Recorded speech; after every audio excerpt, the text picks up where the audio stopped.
সালে শিলদার eastern frontier রেলে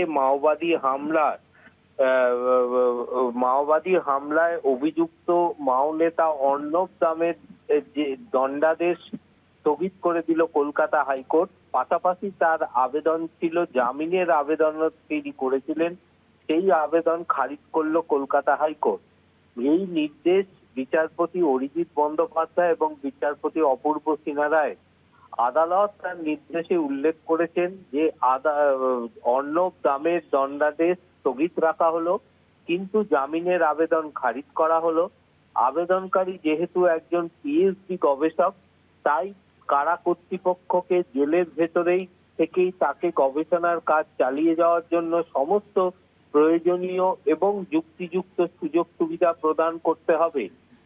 দ্বিতীয়ত, এই পর্যবেক্ষণগুলি কেবলমাত্র জামিনের আবেদনের প্রেক্ষিতেই করা হয়েছে, মূল আপিল মামলার শুনানিতে এর কোনো প্রভাব পড়বে না।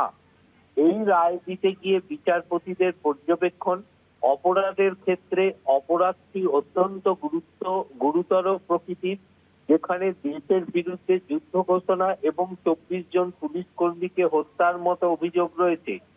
সাক্ষ্য প্রমাণের ক্ষেত্রে বিচারপতিদের পর্যবেক্ষণ, পিআই প্যারেড না হওয়াটা এক্ষেত্রে মামলার জন্য মারাত্মক নয়, কারণ আহত সাক্ষীরা সাধারণত আততায়ীদের মুখ চিনে রাখতে পারেন। 3 জন সাক্ষী তারা সরাসরি তাদেরকে শনাক্ত করেছে। প্রাথমিক প্রমাণের ক্ষেত্রে আদালতের পর্যবেক্ষণ, আবেদনকারীদের বিরুদ্ধে যথেষ্ট অপরাধমূলক তথ্য প্রমাণের প্রাথমিক প্রমাণ বিদ্যমান। বিচারের বিলম্বর ক্ষেত্রে আদালত এই পর্যবেক্ষণে উল্লেখ করেছে, যেহেতু আপিলটি 2024 সালে, তাই বিচারের অস্বাভাবিক বিলম্ব হয়েছে এমন দাবি করে সংবিধানের 21 নম্বর অনুচ্ছেদে এখানে সুবিধা দেওয়া যায় না।